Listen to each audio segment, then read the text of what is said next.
pili kang kasama Panginoon, kaya I love you. Hindi rin tatagal yon. Tingnan mo yung mga kaibigan mo noon. Wala na siya sa iyong buhay. You know why? Because their level of love is eros. Some of them, sensual. Some of them, fondness and likeness. Di ba ang sabi mo, bakit nung ako ay marami pang pera, ang dami kong kaibigan, nung mawala na ang pera, nawala na yung kaibigan. Yun po yung eros at phileo love. I like you because you have money. Yun po yung pag-ibig ng marami. Pero yung pangatlo po, ang sabi niya, you know all things. Alam mong mapagkunwari ako, alam mong pabago-bago ang isipan ko, pero sa kabila nun, iniibig pa rin kita. Yun po yung tunay na pag-ibig, in spite of. Kaya nga, His love is perfect. His love is powerful.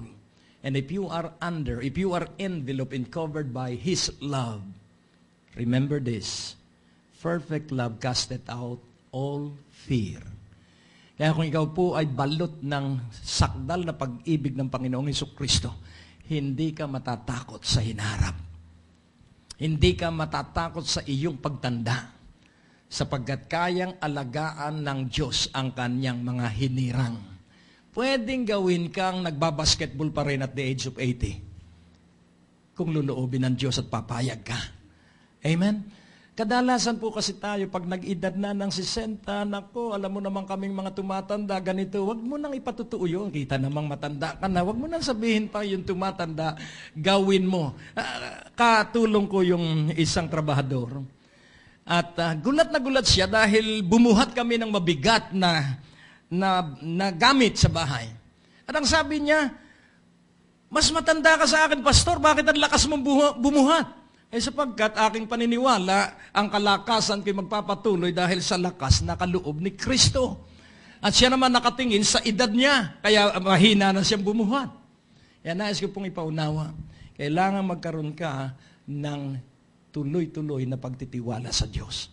Sasabihin naman niya kung kailan at kung saan ka hindi dapat bumuhat. Amen po ba? Alam ko po ang mga pagbuhat.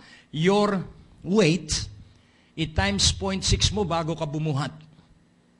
Yun po yung heart rate na kailangang meron ka before bubuhat ka ng anumang bagay.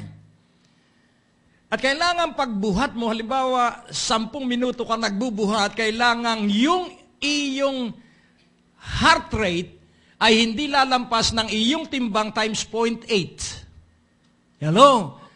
Amen po ba? Kaya nga yung 0.6 ay ginagamit before exercising at yung 0.8 ay ginagamit after exercising. Kailangan yung heartbeat mo ay tama. Paano ba ang pagkuha ng heartbeat? Madali po. Yung tibok ng iyong pulso at yung iyong minute hand ng iyong second hand ng iyong relo. Tama po ba? Kaya makikita mo pwede kang mag-exercise. At pag ikaw ay pagod, huwag kang uupo. Dahil mapanganib yun sa iyong puso. At least, huwag kang hihiga after evening or night supper. Yung pagkakain mo ng hapunan, huwag kang hihiga. Within 30 minutes, magpalakad-lakad ka lang. At kung pwede, magpasayaw-sayaw ka lang para hindi ka magkaroon ng heartburn. Nag-aaral po ako about the spirit, soul, and body. Dahil ibig kong matutunan yun. Pero, lalampasan ko yun ng supernatural na pagtitiwala ko sa Diyos. Amen po ba? Sapagkat may mga pagkakataon, lalampasan mo yung natural. Amen. So, nalalaman ko yung natural, yung limitasyon ng natural, kaya lalampas ako para magtiwala sa supernatural na kapangyarihan ng Diyos na umiibig sa akin at hindi ka pababayaan. Amen po ba? And then another thing, let us imitate His boldness. Ano po yung boldness? He is exercising all what He is doing by courage. Malakas ang loob at matapang, kaya ang sabi ng Diyos kay Joshua, only be strong and very courageous.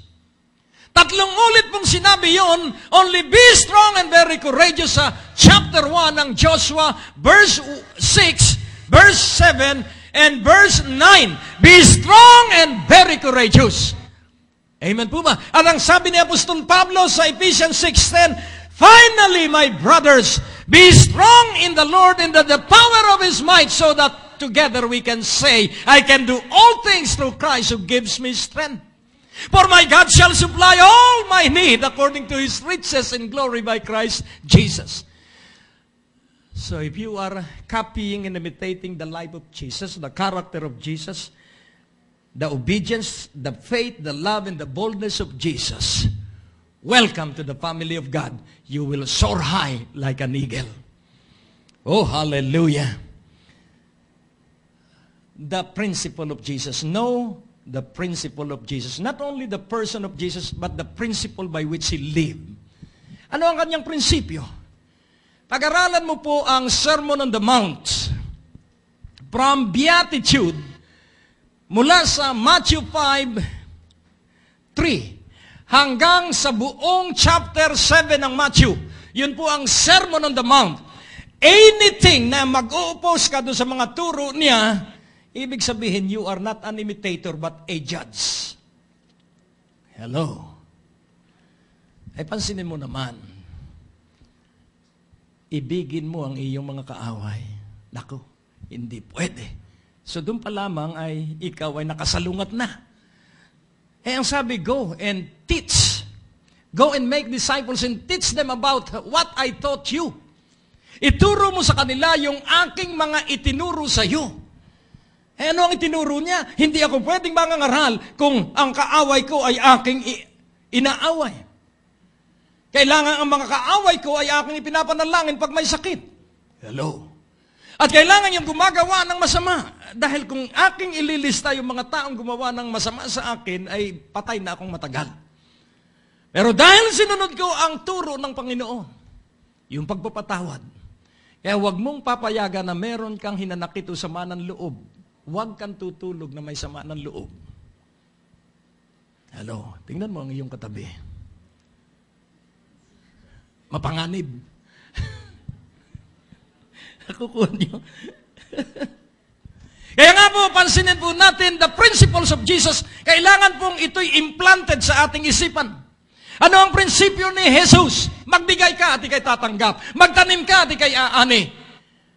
Gawin mo ang ibig mong gagawin sa iyo ng iba. Nakukuha niyo? Kaya gumalang ka sa matanda ngayon, lalo na yung mga lolo't lola, igalang mo. Kung kaya mong akayin sila sa pagtawid sa lansangan, gawin mo. At pag matanda ka na, may aakay din sa iyo. Amen? Pag matanda ka na, may magpapakain din sa iyo. Hindi man ang iyong mga kaanak, ibang tao ang gagamitin sa iyo ng Diyos dahil may aalalahanin sa iyo ang Diyos.